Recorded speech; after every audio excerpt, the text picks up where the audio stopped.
ওদালগুৰি জিলাৰ টংলা নেশ্যনেল পাইনিয়ৰ একাডেমীত Assam cancer care ফাউণ্ডেশ্যনৰ তৰফৰ পৰা কেঞ্চাৰ ৰোগৰ সজাগতা সভা। ওদালগুৰি জিলাৰ টংলাৰ এখনি অন্যতম শিক্ষানুষ্ঠান নেশ্যনেল পাইনিয়ৰ একাডেমীত আজি অসম কেঞ্চাৰ কেয়াৰ ফাউণ্ডেশ্যনৰ দৰং কৰ্কট কেন্দ্ৰৰ তৰফৰ পৰা এটি চিকিৎসক আৰু কৰ্মচাৰীৰ দল উপস্থিত থাকি নেশ্যনেল পাইনিয়ৰ একাডেমীৰ শিক্ষক কৰ্মচাৰী আৰু ছাত্ৰ ছাত্ৰীসকলক স্তন কেঞ্চাৰ, জৰায়ুমুখৰ কেঞ্চাৰ, মুখৰ কেঞ্চাৰৰ সাৱধানতা, সজাগতা, লক্ষণসমূহৰ বিষয়ে অৱগত কৰাৰ লগতে HPV ভেকচিনৰ বিষয়ে অৱগত কৰে। লগতে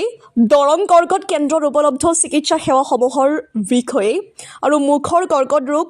জৰায়ুমুখৰ কৰ্কট ৰোগ, স্তন কৰ্কট ৰোগৰ শংকা হ্ৰাস কৰা, সম্ভাৱ্য কৰ্কট ৰোগৰ লক্ষণ বা উপসৰ্গবোৰৰ ওপৰত সজাগতা, সাৱধানতা অৱলম্বনৰ ওপৰত উপস্থিত থকা সকলোকে অৱগত কৰে। টংলা নেশ্যনেল পাইনিয়ৰ একাডেমীৰ শিক্ষক ডক্টৰ নাৰায়ণ বৰাই আগধৰা সভাখনিত দৰং কৰ্কট কেন্দ্ৰৰ ৰোগী সম্বন্ধক নিৰঞ্জন শইকীয়াই পৰিচালনা কৰা কেঞ্চাৰ সজাগতা সভাত দৰং কৰ্কট কেন্দ্ৰত উপলব্ধ চিকিৎসা সেৱা, চিকিৎসা পৰীক্ষাসমূহৰ বিষয়ে অৱগত কৰে দৰং কৰ্কট কেন্দ্ৰৰ অধীক্ষক ডক্টৰ ছৈয়দ ইফতিকাৰ চৌহানে। কেঞ্চাৰ ৰোগৰ লক্ষণ, সাৱধানতা, সজাগতাৰ ওপৰত সবিশেষ আগবঢ়াই দৰং কৰ্কট কেন্দ্ৰৰ চিকিৎসক ডক্টৰ দীনেশ চন্দ্ৰ গোস্বামীয়ে মুখৰ কৰ্কট ৰোগৰ লক্ষণ, সাৱধানতা অৱলম্বনৰ ওপৰত বক্তব্য আগবঢ়াই অসম কেঞ্চাৰ কেয়াৰ ফাউণ্ডেশ্যনৰ ওদালগুৰি জিলাৰ চিকিৎসক ডক্টৰ ঋষভ দেৱ লস্কৰে জৰায়ুমুখৰ কৰ্কট ৰোগৰ লক্ষণ, সাৱধানতা, সজাগতাৰ ওপৰত বক্তব্য আগবঢ়াই অসম কেঞ্চাৰ কেয়াৰ ফাউণ্ডেশ্যনৰ ওদালগুৰি জিলাৰ নাৰ্ছিং অফিচাৰ লাকী দৈমাৰীয়ে HPV ভেকচিনৰ ওপৰত সকলো দিশ সামৰি কৰ্কট ৰোগৰ লক্ষণ, সাৱধানতাৰ ওপৰত বক্তব্য আগবঢ়াই অসম কেঞ্চাৰ কেয়াৰ ফাউণ্ডেশ্যনৰ ওদালগুৰি জিলাৰ জিলা সমন্বয়ক কবেলী ঘোষে অনুষ্ঠিত হোৱা কেঞ্চাৰ সজাগতা সভাত দৰং কৰ্কট কেন্দ্ৰৰ জিলা স্বাস্থ্য বিষয়া দীপমণি শৰ্মা, অসম কেঞ্চাৰ কেয়াৰ ফাউণ্ডেশ্যনৰ ওদালগুৰি জিলাৰ নাৰ্ছিং অফিচাৰ ধনশ্ৰী ডেকা, টংলা নেশ্যনেল পাইনিয়ৰ একাডেমীৰ শিক্ষক জ্যোতিষ গোস্বামী, শিক্ষয়িত্ৰী অকণি বৰুৱা, শিক্ষক অলোক কলিতা, শিক্ষয়িত্ৰী হিমাশ্ৰী বৰুৱা, শিক্ষক জাকিৰ আলম আৰু শিক্ষয়িত্ৰী সীমা বড়োৰ লগতে শিক্ষাগুৰু মণ্ডলী, কৰ্মচাৰী আৰু ছাত্ৰ ছাত্ৰীসকল উপস্থিত থাকে। দৰং কৰ্কট কেন্দ্ৰৰ চিকিৎসক আৰু কৰ্মচাৰীসকলে আজিৰ সভাত উপস্থিত থাকি কৰ্কট ৰোগৰ লক্ষণ, সাৱধানতা, সজাগতাৰ লগতে দৰং কৰ্কট কেন্দ্ৰত উপলব্ধ চিকিৎসা সেৱা, সকলো ৰোগীৰ চিকিৎসা পৰীক্ষাসমূহ ক্ৰমে কৰ্কট ৰোগীৰ চিকিৎসা, ৰেডিয়েশ্যন থেৰাপি, কেম'থেৰাপি আৰু সকলো ৰোগীৰ চিকিৎসা পৰীক্ষা, MRI, CT scan, mammography, x-ray test পৰীক্ষা, আল্ট্ৰাছাউণ্ড, ECG দৰং কেঞ্চাৰ চেণ্টাৰৰ ফালৰ পৰা এটা সজাগতা সভাৰ আয়োজন কৰা হৈছে। তাতে আমি উপস্থিত হৈ পেলাই তেখেতসকল, স্কুল শিক্ষকবৃন্দ আৰু ছাত্ৰ ছাত্ৰীসকলৰ মাজত এটা সজাগতা কৰিবৰ কাৰণে আমি চেষ্টা চলালোঁ।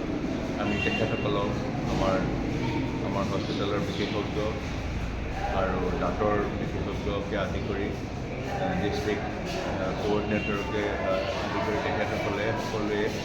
নিজৰ নিজৰ বিষয়ে অৱগত কৰালে আৰু জেনেৰেলি কি কাৰণে কেঞ্চাৰ হয়, কিবিলাক প্ৰতিষেধক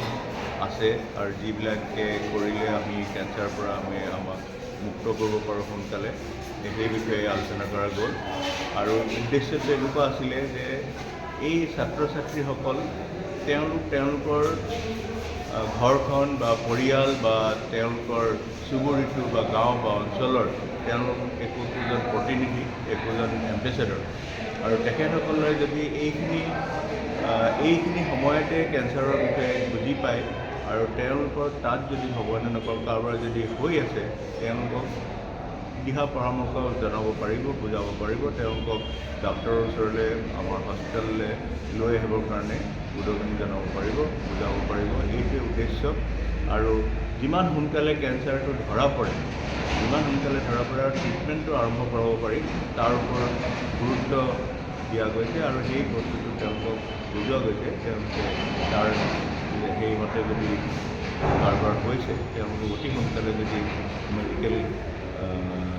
ভেটাৰনেৰীৰ ওচৰলৈ লৈ আহে ট্ৰিটমেণ্টৰ কাৰণে সেইখিনি তেওঁলোকক বহুতখিনি পেচেণ্টখিনি সোনকালে আৰোগ্য হোৱাত সুবিধাজনক। আৰু তাৰোপৰি যিবিলাক মহিলাৰ জৰায়ুৰ মুখৰ কেঞ্চাৰৰ প্ৰতিষেধক টীকা এতিয়া উপলব্ধ হৈছে সেই বিষয়েও অৱগত কৰোৱা গৈছে। আৰু এই ছাত্ৰ ছাত্ৰীসকলৰ যিবিলাক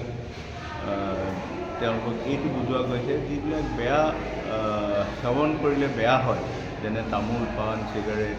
গুটখা মদ ইত্যাদিবিলাকে আজি এইবিলাক সেৱন কৰিলে আজি নহ'লেও কাইলৈ তেওঁলোকে এইবিলাক বেমাৰত পৰিব পাৰে, এই বিষয়ে তেওঁলোকক সজাগ কৰোৱা গৈছে আৰু এইবিলাকৰ পৰা যাতে বিৰত থাকে তাক